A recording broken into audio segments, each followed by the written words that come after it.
Hi, this is Mike Shapiro. Welcome to Read the Tape. I have a fascinating guest today, Nicolas James Roth. He likes to be called Nico.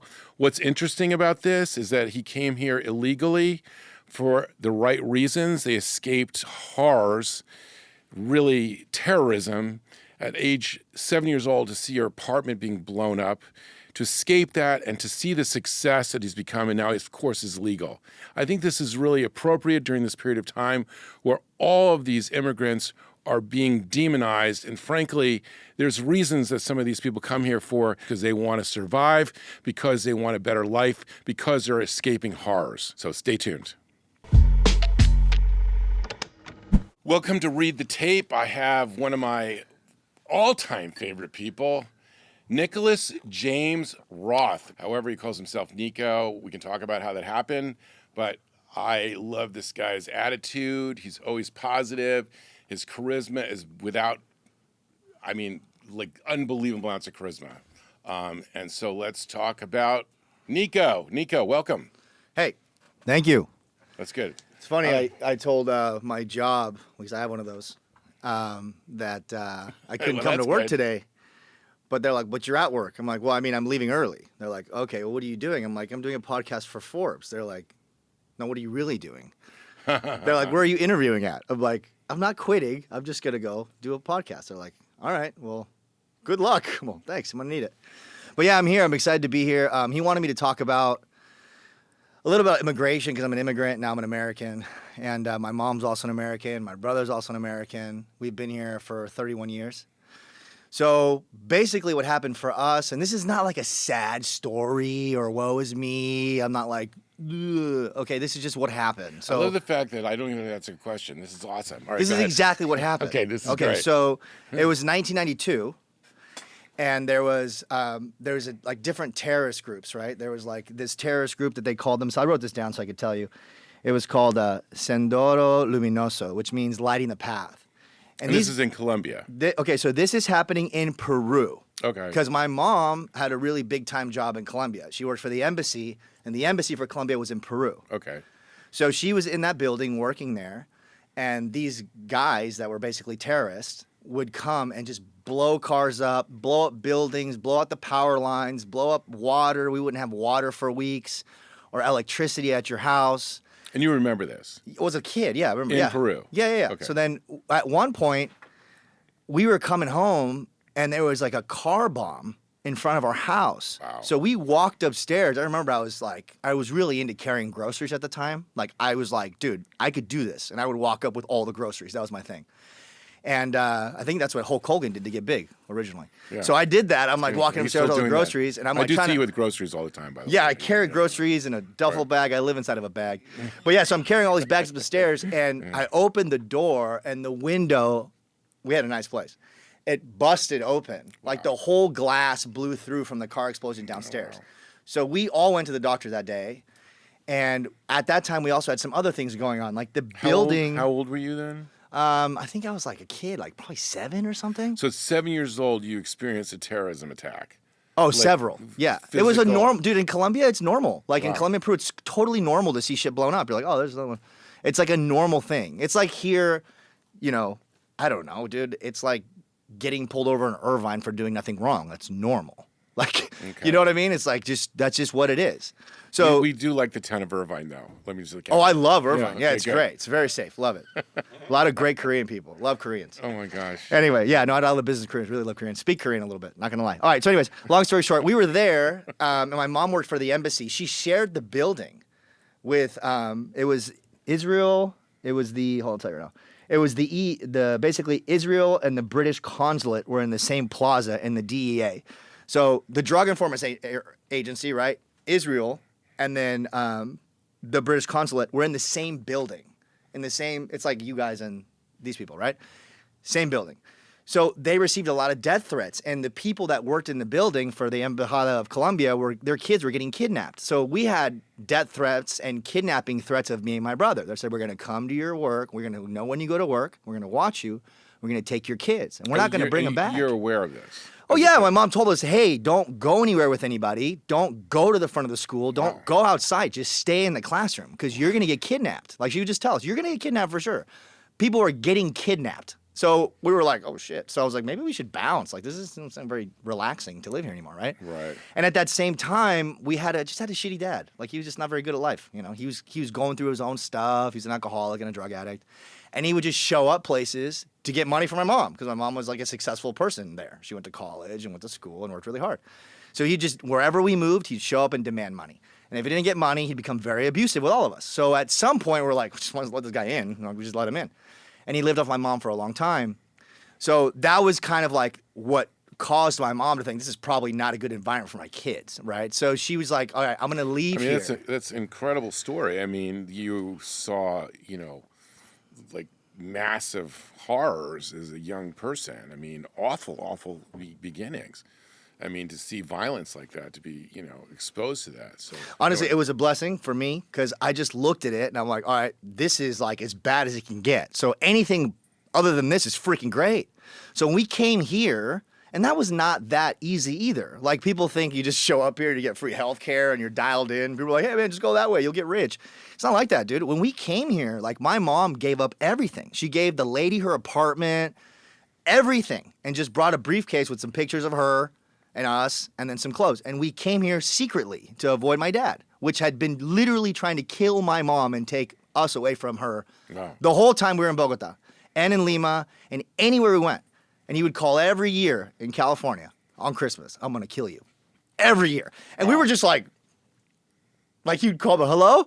Hey, this is your dad. Your mom stole you from me. She's going to... Wow. I'm going to come kill her. I'm like, wrong number. Just hang up on him. Because he's an idiot, dude. The guy's like, he's dead now. But he was like 60 years old calling the house threatening to kill us. Bro, like, you can't even kill a 5-year-old. You're an old loser. Anyway, long story short, he was really mad that I was taken from him because I was his son. Mm-hmm. He didn't care about my brother or my mom or the other family that he had. There was all this drama, right? Mm-hmm. So my mom ended up raising his whole other family, which is 5 other humans, moved into our house and raised me, my brother, and 5 other people in Colombia. And then when they were old enough, when they were 18, she moved away with us, and then we moved here. So you came here. So how so did me, my brother, and my mom came here. The lady that did the visas there gave us like a visitor's visa, and we said that we just don't feel safe, that we don't want to get kidnapped, and that we just want to visit our family in California. Okay. And the guy was like, you're not coming back. My mom's like, no, we're not coming back. He's like, all right, well, you can't work with these visas, but good luck. So we left, and he came here. And then when we came here, we couldn't really work. Like, I mean, I was a kid, so I didn't care. But my mom couldn't really work. So what I figured out is like, let's just white out the part that's not for work and just take a copy of the card. And it looks real. She's like, okay. So we tried that, and it worked. And then eventually, if they asked for a real security card, we just never come back and get a new job. And that's how it is in real life. So, like, we were doing that for a while. And then it got to the point where my brother is 7 years older than me. So it was time for him to go to school, like college, right? So I was in elementary school failing, just miserably. Because one, I was in Arcadia. It was all Asians and me. So English as my second language was like me and Chinese people. And I was like, oh, this isn't working because I don't speak Chinese either. So then they're like, well, we have Spanish speakers, but they're in resource class. I'm like, I'm not in resource class. They're like, well, you should go into resource class so you can learn English from the Latinos that we have. So I'm in Latino class, English, and I'm fine because I'm Latino, whatever. They're all cholos that just don't want to work. So I'm just there with a bunch of cholos now. So now I'm a cholo. So I'm like, I'm in a size 3X shirt going to the swap meet on the weekends. I don't even know what I'm doing. I got a belt with like an N on it. I'm like, what's up? Like, I'm tough now. And my mom was like, okay, we're moving. You're a loser now. What are you doing? I'm like, I don't know. She's like, you can't get in trouble. You can't go to jail. You can't get in fights. You get deported, you idiot. I'm like, that's true. So then we moved. From Arcadia to Glendora. So then during that time, there was this lady named Mrs. Kashield who would take me home every day and teach me English. Wow. Sickest teacher ever. Mm-hmm. I played piano for her for like an hour, and then it was English, and then I would go home. Oh, so you were a musician? Well, it's different like in Colombia because you pay for school, so they don't care about how old you are. Like here, like when I came here, I was supposed to be in 2nd grade. They put me in like 4th grade because of my age, So like over there, you pay for school, so your kid learns things in school. And if he doesn't, you stop paying for it. So I could play piano and write in cursive. When I got here, they're like, well, there's no piano at this school, and you can't write in cursive, so you need to write in printing. So my writing went from being awesome to being trash. And I was also learning English, so it was like kind of a hard thing. Anyway, but I figured that all out was pretty easy. And then I came and I switched schools to get out of resource class and stop being a cholo. So we went to Glendora because it's all white people. There's like 2 black guys at our school, and there was 0 cholos. So I was like, my mom's like, if you mess this up, it's over for you. I'm like, We have to okay. put a warning sign on this podcast. Well, it doesn't matter, dude. Like, let me make it easy for you, okay? Just like gays can say gay. Like, I'm Latino. I have relatives that are black, that are Colombian, and I'm not racist. Yeah, I was going to say you're not racist. No. I'm not racist, not a homophobe. I have all that stuff in my family. I just don't. The reason why I talk like this is because I'm not actually racist. Right. If I was, I'd be in my room like, oh, these people. I'm not like that. I'm just normal. I don't care, okay? If you're mad at that, suck it. All right, so anyway, so we come here, and everything's good now, dude. I speak English. I'm not getting girls yet because I'm just don't really understand that yet, but I'm doing all right. So I'm in sophomore year, but sophomore year, I'm little because I've skipped a few grades. So my sophomore year, I think I was like 12 or something like that. So everybody else was like a big person already. So they're like, hey, man, like, you mind tackling the girl? I'm like, that's all I got to do, tackle the girl. So it was me tackling the girl. It was terrible. So, like, I got to get out of here. So I met this little kid named Danny. He used to skateboard. He's like, dude, skateboarding's way better. So I got into skateboarding, and I quit football. So that's why I really made friends. And skateboarding was just kind of like, it was different. Like, we would go to schools. Like, I would go to Hollywood High School at 4 a.m. with a generator and lights, and we'd film skateboarding. And then we would get sponsorships and stuff. It was awesome. And you would get hurt, but it was awesome. You take your lumps and you do your you go home. So, Nico, your adversity, I mean, it's undescribable. Being from a terrorist situation, being fearful of your life, being fearful of being kidnapped, to your mom dealing with, pardon me again for repsing, then to being threatened by kidnapping, to your father threatening your mom's life, to getting your mom to survive, getting the visas to come here, becoming an illegal, and subsequently, how do you survive? What did you need to do to survive? But I mean, all of this is really kind of apropos to today, as far as, what we see and all this anger about immigration, all this anger in the world about, people leaving some of these same places that you were for political reasons or for violence, or they can't get jobs. And so, you obviously are legal today. You're obviously successful. Go into that. Obviously, your mom is successful. Things have gone really well. What do you think about, I mean, not to be a political show, but what do you think about what's going on, like all this anger, when in fact, the very nature of why you moved, which a lot of other people have done the same, is because I wanted to live. I want to survive. Yeah. So I'm not political. I'm more like relational and more like human rights-y. Like, I understand enough to where I can see what's going on. Not enough to say I understand the whole picture, but I understand this. Like, I have a daughter. My daughter gets raped and gets pregnant. And has to come, first she has to come tell me that, which is already uncomfortable because her head is messed up. She's going to go through a lot of therapy. There's going to be a lot of issues God there. forbid. If she has to come to me and go, hey, I wanted to get an abortion by myself, but I couldn't because I have to leave the state for that. And have to go to a random doctor I don't know, to me, that's a basic human right, personally. Listen, I get it, if you think God should make those decisions, that's cool too. That's your choice, okay? I'm a man of faith, I'm Christian, all that good stuff. But if that happened to my daughter, I'd want her to be able to go to her doctor and talk to him. Sure. And take care of it. Same with my brother. My brother's gay, he's married to a man. Every time this guy checks into a hotel room, they're like, sir, there's only one bed here. Don't worry, I'll fix that for you. He's like, literally today. He's like, no. Like, this is my husband. We want one bed. We booked the room that way. They're like, oh. He shouldn't have to deal with that. He also, when we travel, I travel with him to Italy. We went for like 3 weeks. It was great. When we travel, he says his friends wants to travel with him too. But he's like, I don't really feel comfortable traveling because we're very boring. I'm like, what do you mean? He's like, well, we don't go out at night. I'm like, why? He's like, dude, because when you walk down the street and someone's like, you're gay, you or whatever they say, and if you're just a regular person that can't defend themselves or you just don't want to even deal with that, like, that's a basic human right, dude. Like, that dude should feel safe. Like, he should be at his job, being an executive. He's an assassin. He's in finance. He's an executive. He's an animal. but he has to come out to people every time he sees them. And people, when he leaves, are like, well, there's the gay guy. I got to work with the gay guy. It's a thing that's real for him. Mm-hmm. And like, I talk to him too. I'm like, people are like, oh, is your brother gay? Is you born gay? What happens to gay? I'm like, I'm not gay. I don't know. You know, it's like you asking me like anything I would tell you I don't know. Probably ask someone that knows, you know. I'm like, ask my brother. Get to know a gay person and ask them what happened to them. My brother's told me many times, it's much easier for me to just be straight. Way easier, dude. Mm-hmm. He's like, it's just not what it is. But I mean, with that, like, those are basic human rights. Like, he should not have to worry that if Trump gets elected, not to get political, sorry, he might lose. Like, he's worried that his gay marriage that is giving him citizenship and whatever all that stuff is might go away.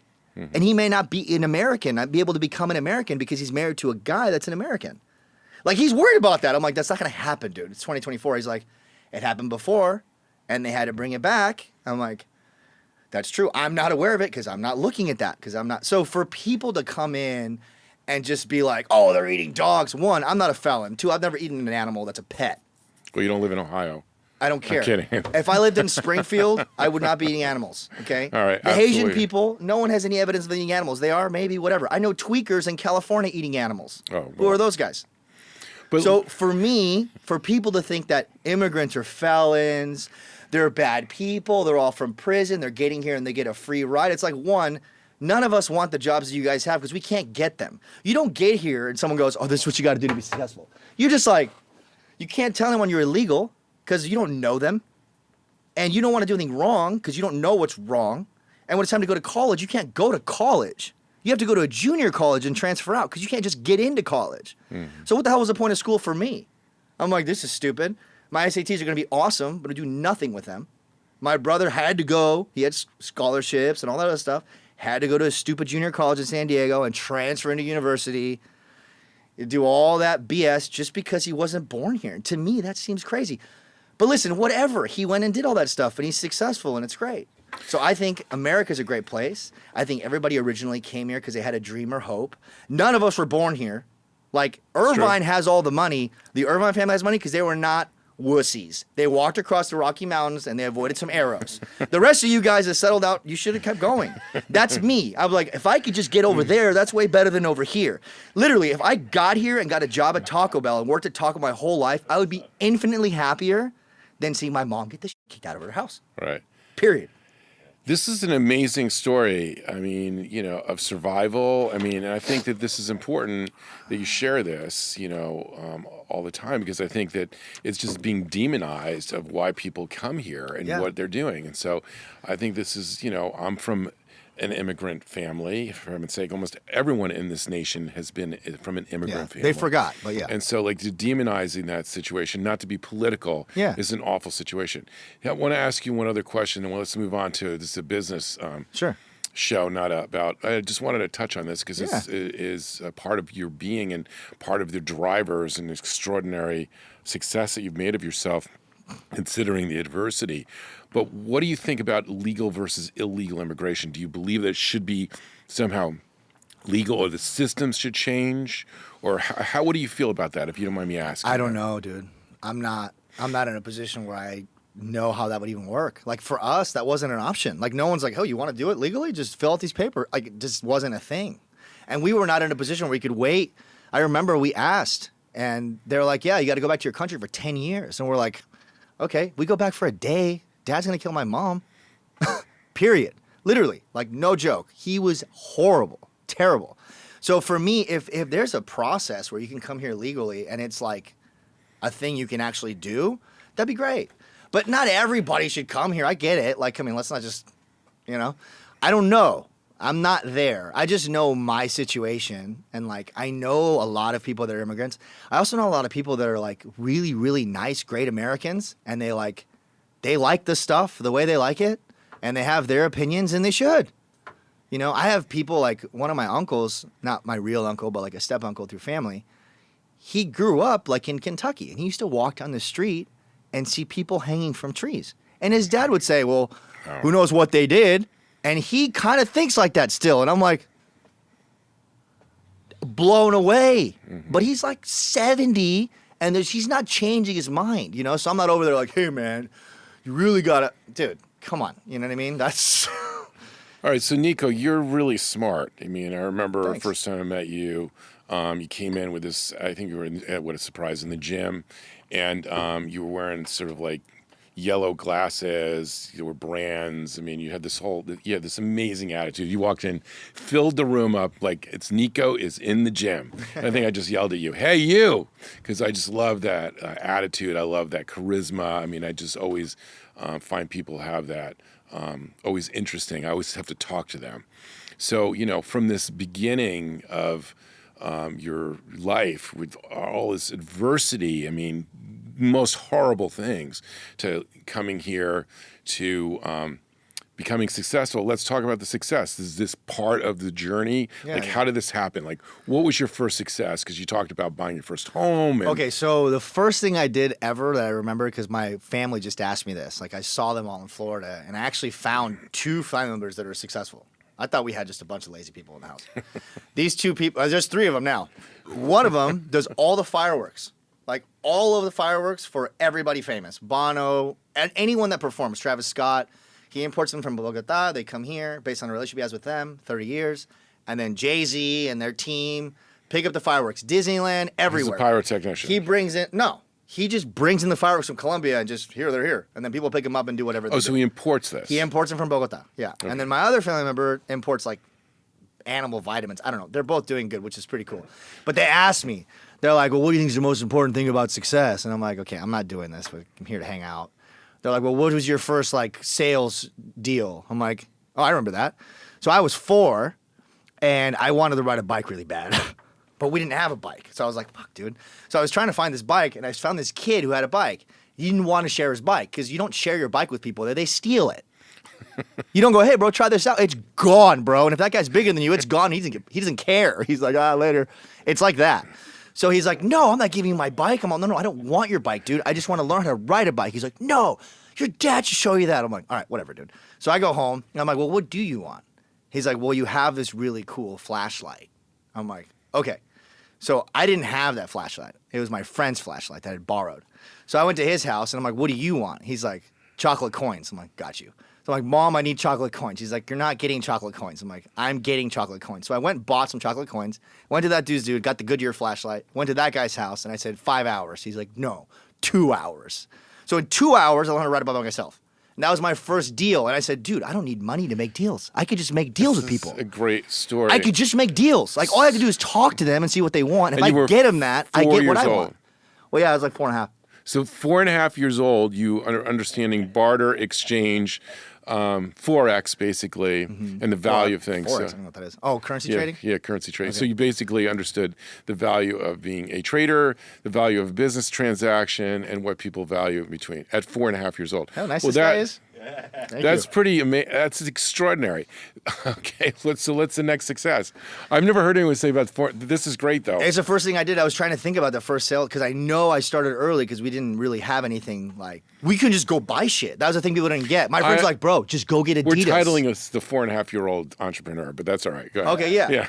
So we came here and I remember our neighbor had a son named Nicolas, and this kid was super introverted. And he was shy, and he was so shy, but he loved to play. Mm-hmm. So his problem was he would play a lot and then not go to the bathroom. So every once in a while at the house, we would find just like, it looked like they were like chocolate kisses from like, my mom used to buy that crap, like packed silver kisses in the couch. And I'm a child, okay? So I'm like, oh shit, chocolate. I'm about to eat this. There was, how do you say it? There was poo-poo. Caca and pee-pee. Yeah. Okay.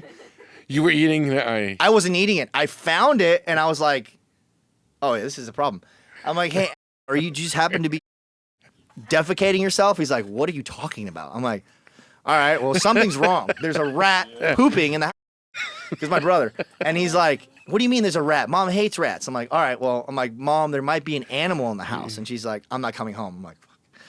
All right. So then one day I was sitting there and Nicolas got up and I'm like, are you?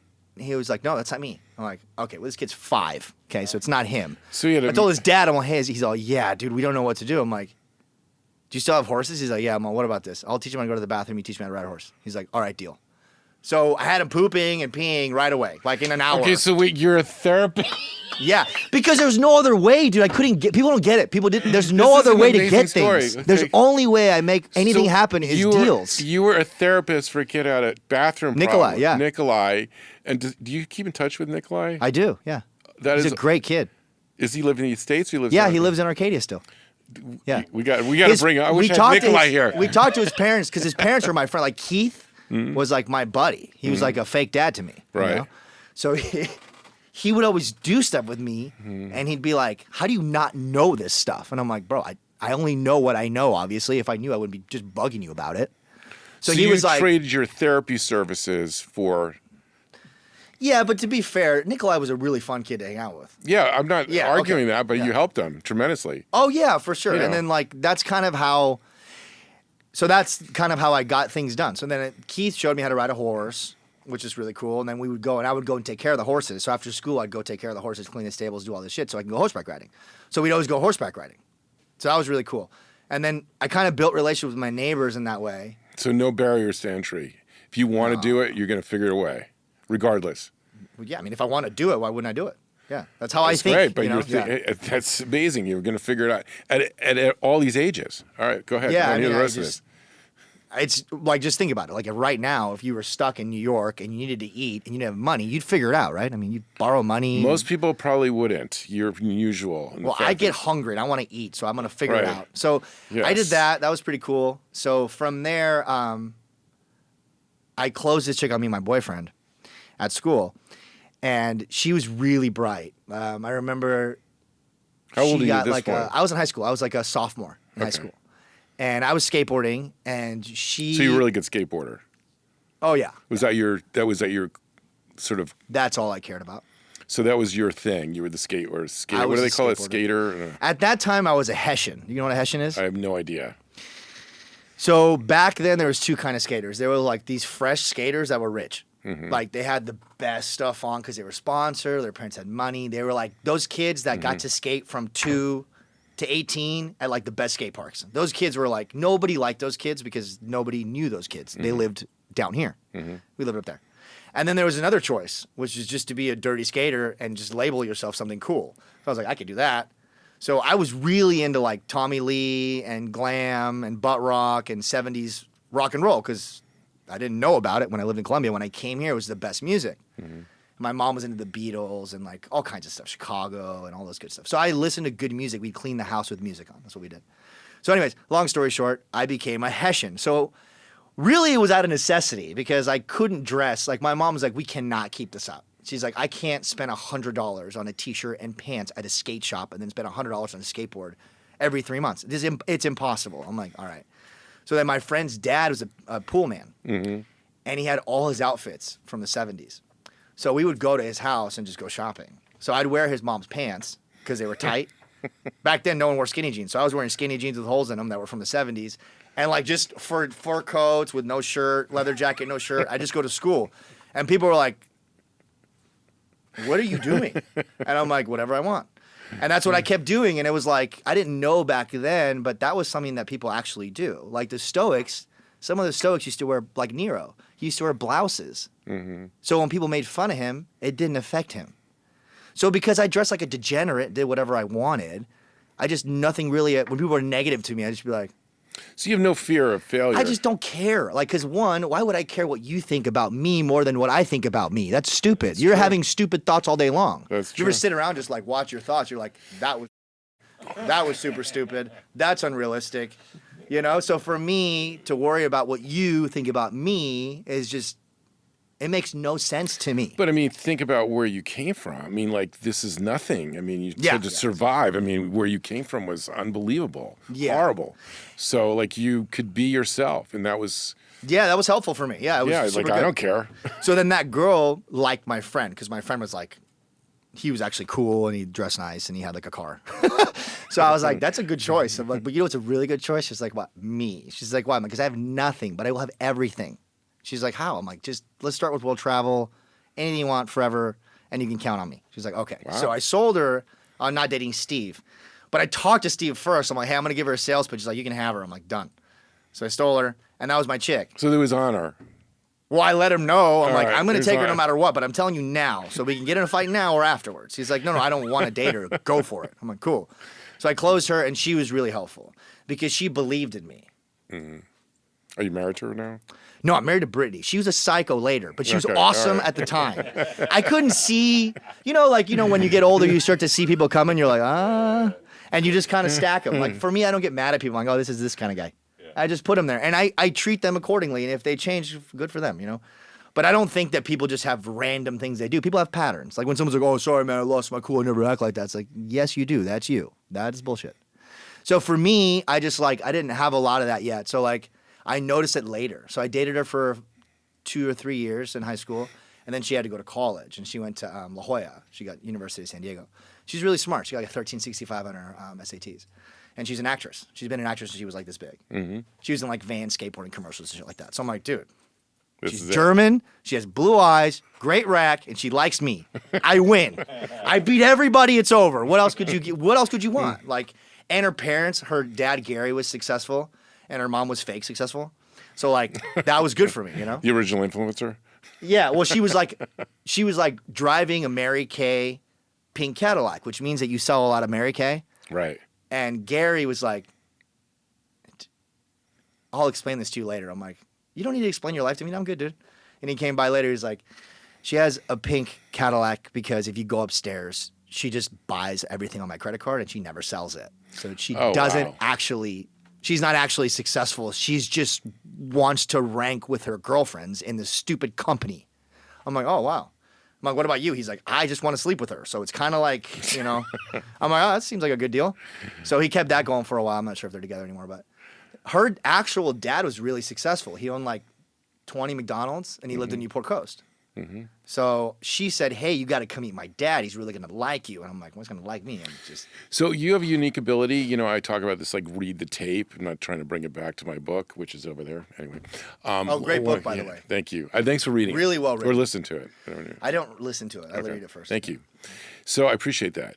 But, you have an ability to monitor like people's the room, like you're able to like see everything. You're like looking at, what's going on. Yeah. Where do I fit in? How do I achieve what I want? What is the goal that I want? So that's a unique ability, and you're able to do it on multiple tracks. Like you're paying attention to everybody and everything. What are they doing? What they're wearing? What are they saying? Do you feel like this was you feel this is something that you learned? No, I learned that. I didn't know how to do that. Okay. That was something somebody showed me. Yeah, I didn't just wake up one morning and start reading rooms and running shit. Who taught you that? So this thing keeps happening to me, and people think it's a joke. Like, it's a real thing that happens to me all the time, and most of the stories that I tell people think are crazy until they see the footage. Like, I film everything now because no one believes me. My life is a ridiculous. It's kind of like Curb Your Enthusiasm. Like the stuff that happens to him, is just fake. That kind of stuff happens to me, but like in business, and I'm not supposed to be as successful as I am. Period. Mm-hmm. I'm just not. I'm not supposed to be here. So just to be here is awesome, But in that regard, when I was like 19, this guy Corey called me and said, hey man, I met this guy. He's a millionaire. He wants to meet you. I'm like, dude, I get this call every year. And the guy's never a millionaire. And he never wants to meet me. So no thanks. So he was like, he hung up the phone. And then I thought, what am I doing? I'm like, yeah, come pick me up.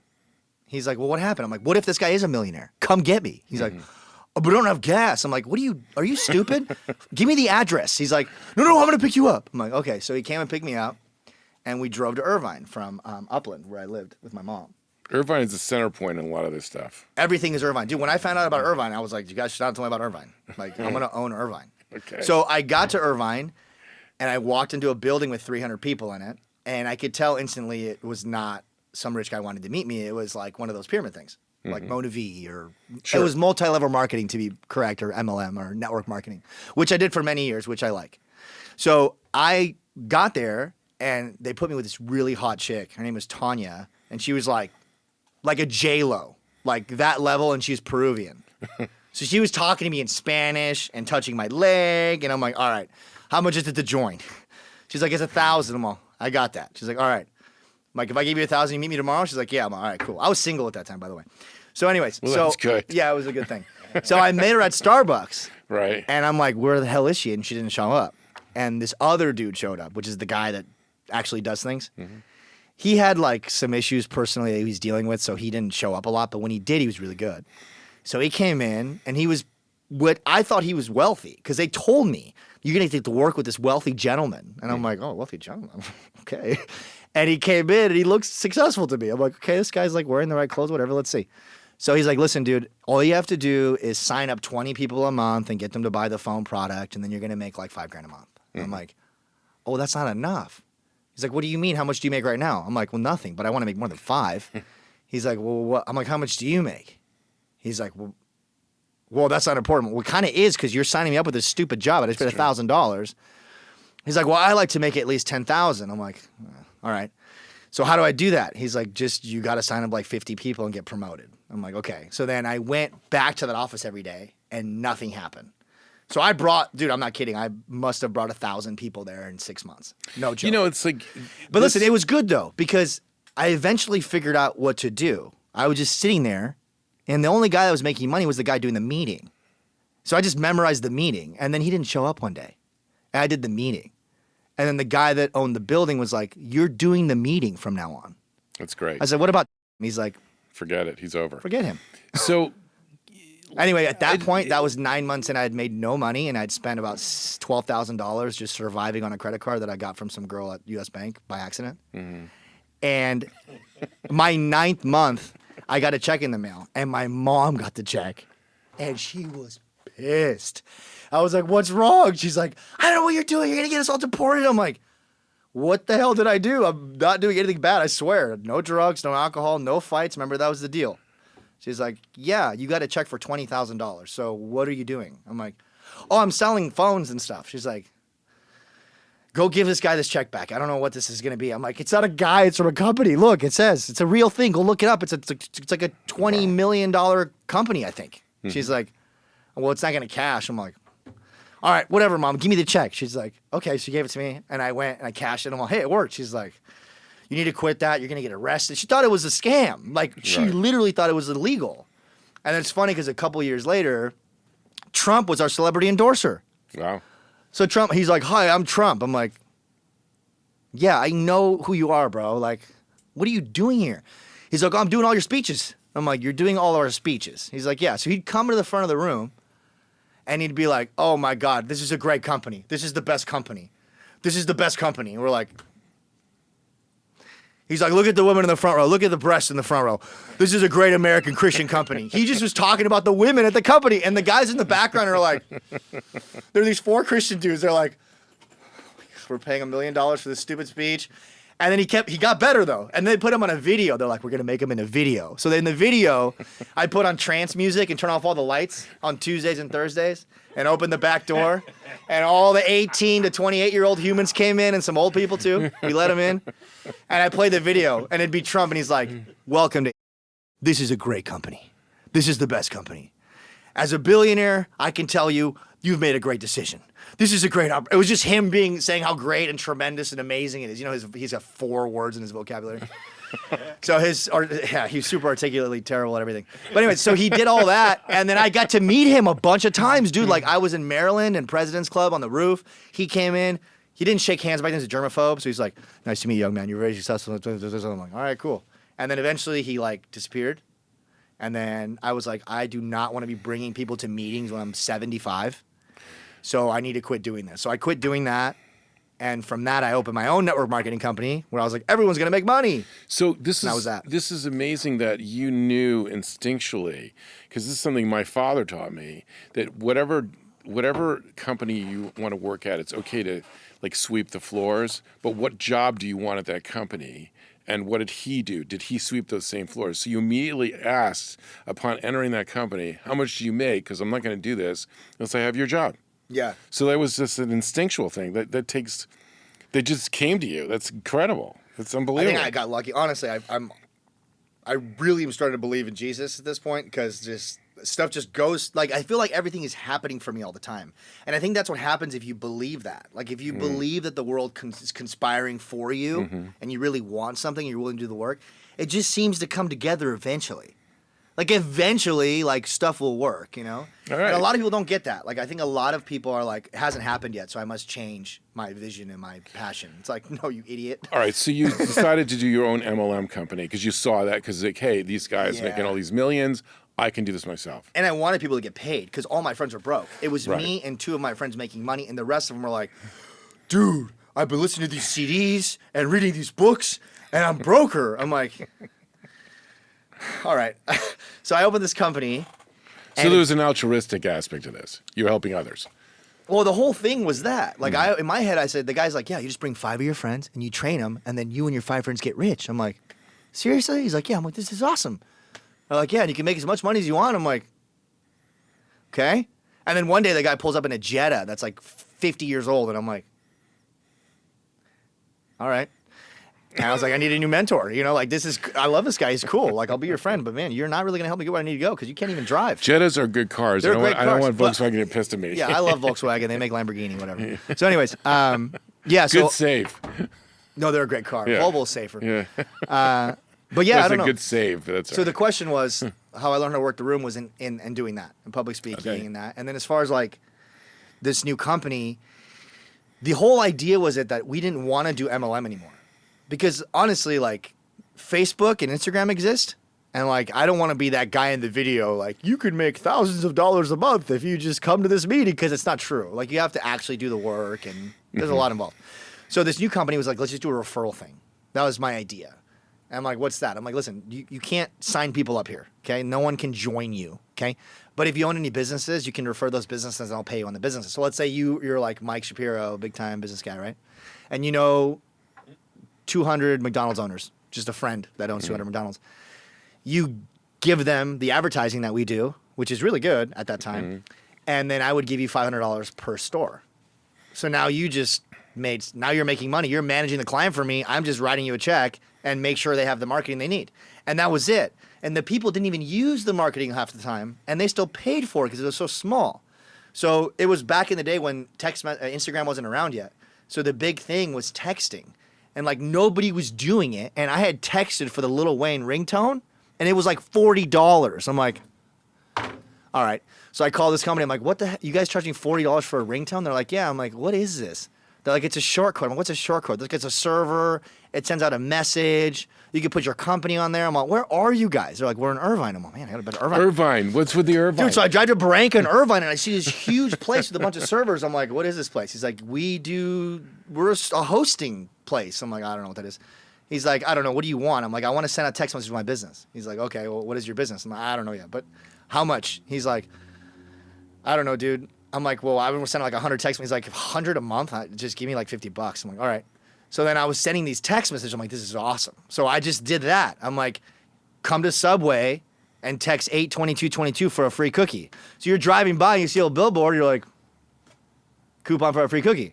Coupon for a free McDonald's sandwich. Coupon for whatever the coupon was. And now you have it. And now Carl's Jr. has your number. So if Carl Jr. is slow, they can text 10,000 people that drove by the side of the freeway, and now they bring them in. This is your company Yeah. you created, and you were one of the few people in the space, if anybody. There was me and the other guy that was in the business. And then there That was it. Wow. There was a couple small companies, but they were selling just trash. They were just doing a terrible job. They just didn't have any brain. I don't know what they were doing. You really kind of beat the whole thing out as far as like, what influencing is, or you kind of be directed That's really algorithms. funny, yeah. It's really kind of interesting. I mean, So back then, Wow. to talk about what you're talking about with influencing, I started making a ridiculous amount of money, and I didn't know what to do, and I was still illegal. So I was afraid to ask for help. Wow. There's a lot of like secrecy with that, and it's not because like you're afraid to be like, oh, I'm going to call immigration on you, because that's not realistic. And if you tried that, it wouldn't be good for you.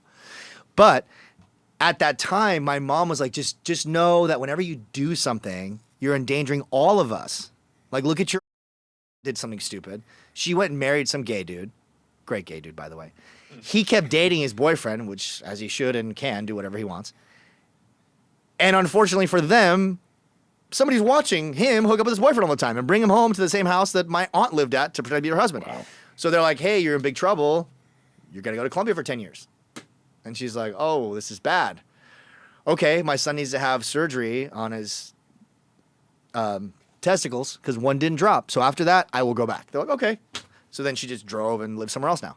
But she can never get a green card. She Could never do that. She can't do anything. And she just like hates my mom because my mom is American now. So she's a hater. So that kind of stuff happens too. So for me, I was making all this money. I had no idea how to do taxes. No clue.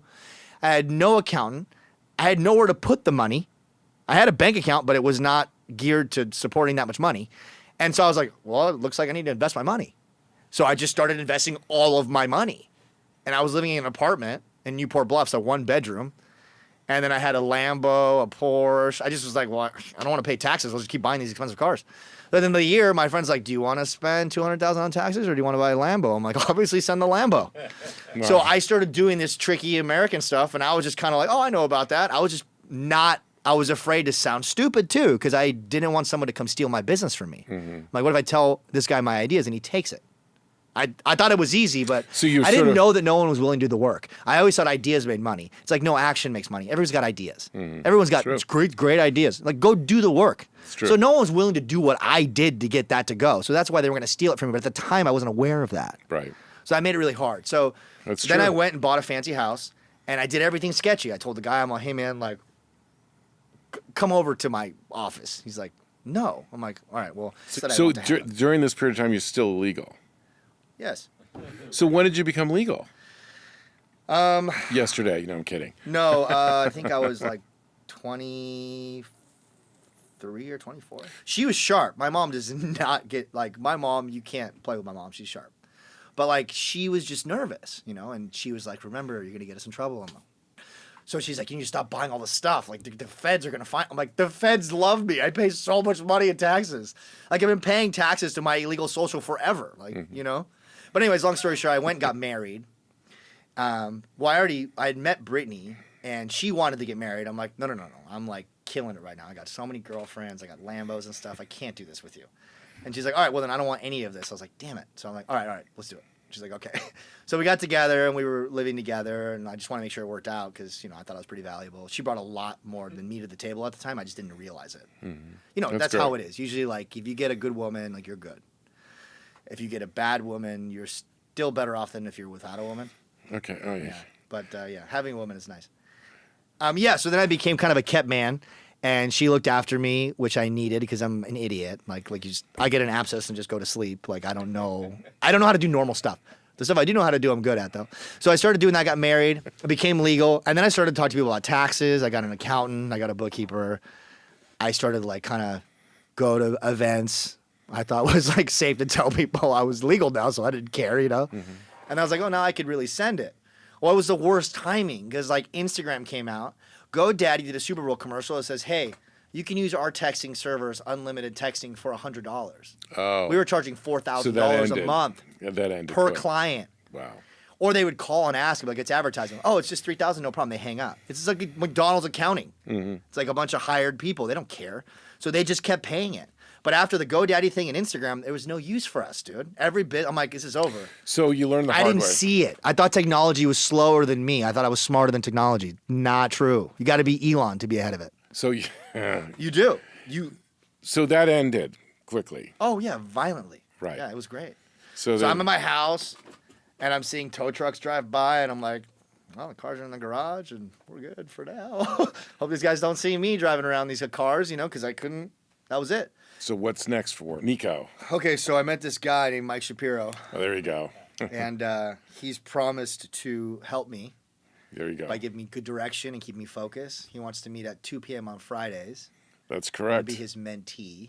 Yes. So you guys will know if he screws this up, it's on him. Yeah, it's I'm on the man. You know what I'm saying? Well, so let's talk about this. So I'm hoping, this is my plan. My plan is this. Immigrant from South America, adds a little millions to your fortune. You add some to mine. That's all. Well, so let's talk about this. So what do I see, Nico? So I see somebody that has incredibly intelligent, able to read the room, able to track a massive amount of data in terms of, like, where should I be, able to track people's personalities to make sure they like me, able to accomplish trading from the perspective of, like, barter. What do people want? How do I do this? Yeah. So you have all of these, like, innate skill sets, have been through the worst of the worst, did what you needed to do to survive. And now you're here at this great place. And so, like, I just look at somebody who needs just guidance in terms of doing it the right way. So I see, like, wow, this is like an entrepreneur that has all of these skill sets. It has this massive amount of charisma and sales ability. What did your friend say to me? I spoke to your friend. He said to me, he says, hey, he could sell. I think you asked him, has Nico always been this like way? this? Yeah, and he said, yeah. Okay, so one thing my mom would always do is she wouldn't offer solutions. She would just tell me to pray about it and work harder. Mm-hmm. So you had to find the solutions yourself, which you have. Yeah, I think so. All right. And that made it easy because I could do those two things. Mm-hmm. I could pray and work harder because she couldn't tell me, like, she couldn't draw me a map to where she hasn't been. Mm-hmm. I mean, the drive that you have and the capability is unprecedented, and the adversity you come from. There's really nothing stopping you from whatever you want to do. So, I mean, I say real estate because I see, this personality, but it's really about what you're passionate about. Mm-hmm. It's really about, what is it you really want to do? What is that spark? What do you feel good about? Because I mean, all these skill sets in sales and all these skill sets in reading the room and all these skill sets of never stopping and all these skill sets of always having hope and always being positive and being able to, I mean, like, they're just innate. I mean, like, so it's really a pathway, So I think what I could do, if you're asking me what I want to do, because I know, what I want to do is help people, right? Okay. So how I can do that is I can become famous on social media or become some type of D-list celebrity that, like, and not one that yells at people for not having abs like these idiots. Mm-hmm. Or someone's like, I wake up at 4 a.m. and do 4 burpees and, like, do gang signs, and not some tatted out idiot that's trying to tell people how to change their life because he wants that other $7 grand. Because that's what it is, dude. Not that. But like actually what to do. Like, what is the work? If someone would have just told me, like if you just work at your craft and you find out everything about it and you're not worried about who's making more money than you on Instagram. Sure. It's really easy to win. So if you're excellent at something, the money always comes. Yeah. So the question again is, what do you really want to do? So what I really want to do is be excellent at simplifying things for people like me so they can excel and scale at a young age and not have to go through what I went through. Oh. So and at that point, I could be a great coach and I could be helpful. And then with that kind of money, I can make time for comedy, which I can do in like 3 years. So you're passionate about easing the experiences that you've had as a young person, easing those experiences as far as what is the pathway, being sort of the parental figure, for lack of a description, to a whole group of people that doesn't have that. Right. All right. Well, that's okay. That's a very That would be admirable exactly what I want to do. And then, like, things that I want to do for myself, I would like to do stand-up comedy when I have time. Okay. But I need, like... Well, you're funny, that's for sure. Yeah. I need a significant amount of money because that just, it makes sense. If someone's going to have a significant amount of money, it might as well be me. Yeah. Yeah. I would agree. Who else should have a significant... I would make I would not argue with that. If you gave me a significant amount of money, like significant amount of money, like it's really large sum, I would just do everything better than most people. Like, I would buy cooler stuff. I would help more people. Like, everything would be better. Like, I know that. Like, I know how to deploy money in the right ways. So let me ask you about this, and then we can wrap this up. How much are props important to you? Do you know what I mean by that? What, glasses and stuff like that? Yeah, like, you think props are an important part of, like, so for me, success? Like watches, glasses, no. clothes, cars. No. None of it matters. No. If you're successful, you're successful. Like, you know what you're doing. You don't need to show someone you're successful. Like, people just love know. Props. I don't like props. I don't mean that in a negative way. I'm just saying whether... No, I'm not receiving it in a negative way. What I'm telling you is personally, I like glasses and sunglasses. That's my favorite thing on the planet. Right. I made some when I was in Italy. They're pretty dope. I'll show them to you. Yeah, I want to see where are they? They're in the car. I'll show them to you. Yeah, they're made in Venice. They're pretty dope. Oh, wow. You definitely want a pair. You need a pair. Those Tom Fords are getting old, you know what I'm saying? No, I'm just kidding. No, but yeah, to answer your question, I like, for example, like when I was younger, I used to think I needed fancy stuff. Right. So I went and bought a Rolex. I'm like, okay, now what? And I wore a Rolex. So people that had Rolexes like, dude, is that a stainless steel? I'm like, oh God, here we go again with this bullshit. And then you need. It's for me, like as a young guy, I needed some stuff to kind of show people that I'm successful. Wait, let me finish. Okay. It's different now because I'm successful. So like when I talk to somebody, they already know. But this is a whole nother conversation. I'm not, I'm not trying to pick on you with props or whatever. But I think that some people need props. And once they have those, they have this whatever in their own mind that makes them successful, whether they should have them or not. No, I understand. And that's an important part of their, toolkit to be successful. I have nothing for or against props. Sure. I just noticed that. I mean, there were times in my life where I wanted that props. Other times in my life, I'm like, I don't care anymore. And so I just think it was interesting. I don't know. No one ever talks about it because that's what they are. Like, they're materials of validation. They're tools for success. Yeah. But I mean, it's just interesting. And it's like all over, as you spoke about it earlier and made fun of the whole influencer game and, whatever the case may be. Yeah, that's but like, that's look at these props and then that equates to success versus like I had those, I don't need them or whatever. There's an upside and downside. The upside to it is like if you're using props because you like them and they help you feel more confident, you can kind of show up and say, hey, I showed up in a nice car. I'm wearing nice clothes. It's like, I mean, I dress nice. It's a form of manners, right? Like you just dress nice. You just do that. Because if you don't, then you're at the liquor store and someone thinks you're going to steal the soda, Well, So like my friend Joey's 38.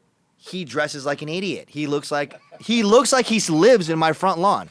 He's got baggy pants. He's a skateboarder. He's like a rapper right now. This is Joey. This is my friend. No, you don't know This him. isn't Joey that was pooped on the sofa? No, not him. No, that's Nicolas. Oh, That's Nicolas. Nicolas. He's probably like 20 now.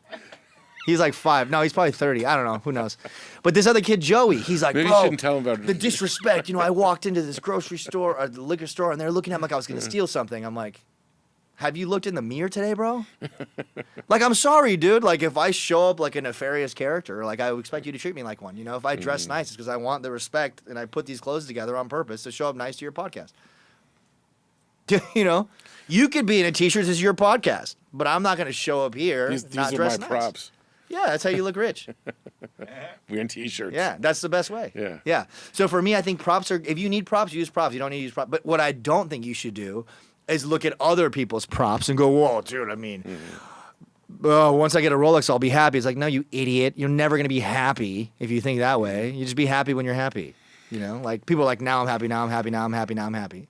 And that's what they're doing. They're spending a bunch of money to get some idiot with abs to yell at them about how they need to have abs for their family. It's like, no, you don't, you idiot. Shut up. Like, you don't even know what you're doing. And he's just trying to keep making $100,000 a month with his fucking 30 people that are paying him $7. It's like, dude, that's not the right way. You could help a lot more people, make it a lot easier, just make it better. You could do that, and it doesn't all have to be centered around you making sure you can pay your Bugatti payment. It's like you don't need a Bugatti, dude. Bugatti payment would probably be somewhere in the neighborhood of $50,000 a month, wouldn't it? It's more than that, I think. Yeah. Just curious. Yeah, it's more. Yeah. Usually because they usually we have to price that out now. Yeah, it's a $5.7 million Bugatti. Yeah. And then you have like the fake maintenance that they try to tell you about. Oh, you got to make at least this much to maintain the car. It's like, all right. Nico, give me one sentence. Who is Nicolas James Roth? I'm a stogie smoking, Chevelle driving, red light running American. There you go. Immigrant that loves working out, money, my kids, my wife, and not in that order. And God. That's great. That's me. Well, Nico, as we call you, your resilience in your life, and you're a young man, is extraordinary. Your capability of surviving the worst of the worst and coming out on the right end of things is extraordinary. You're exactly what people should be like as far as, getting to the finish line. No matter how bad it is, where do I need to go? What do I need to do? How do I get to the finish line? How do I make it to where I want? And now you have this wonderful family, an incredible wife who is very successful. Yeah. As we said earlier, is a famous author. You should push that out. Speaking of plugging books. Please do, because I wanted to ask you, tell you. if somebody wants to get in touch with you, and since you're obviously want to teach people what not to do, Yeah. how do they do that? And also plug your wife's books. Okay, so my email is nickjamesroth@gmail.com. Email me. My number is 949-554-5214. Call me. My Instagram is youngtommylee2222. DM me. My wife's Instagram is Britt Roth Author. Her book series is called Hollywood Psycho. There's 2 books so far, third one coming out. The first one's called The Julie Simon Story. Second one's called The Luke Townsend Story. They're short novellas. They're really fun. I read one on the plane to Italy, and I literally read it in 3.5 hours, which is, I don't read that fast, but I did. It was good. And then, and if you want help from me, just DM me. If you want to work out, hit me up. I don't charge anything. I don't have a business or anything like that. So if I have time, I'll go. All right, Nico. I appreciate it. Thank Yeah, you very awesome. much. It was awesome. Thank you, Mike. Yeah, of course. Yeah. Absolutely. Bring it in for the real thing, you giant gorilla. Great episode. One of my favorites because this is raw, real, and true. This is a person who talks about what's real to them, the experience they've had in a very, very raw way. And I love it because it's really what is about people in order to really bring out the best in them. And so what I love about this is that all this resilience, all of this capability has come out in a really positive way. And all these negative experiences that he always started out has turned into this amazing, positive human being with incredible charisma, with an amazing family, and he gives to others. So this was a great episode. One of my favorites. Thank you for checking out the show. If you like our show, please remember to like, subscribe, and follow us. Also, rate us 5 stars and leave a review. Remember, if they can give you 6 stars, make sure you hit that as well. And of course, get out there and read the tape and tell all your friends about our show. If you want to get in touch with me, direct message me, which is what you say when you're over a certain age, or DM, or email us. You can also find us on Instagram, TikTok, YouTube, and once again, it's on Read the Tape, The Shapiro Method. Thank you for listening. I'm Mike Shapiro, and we'll be back next Thursday.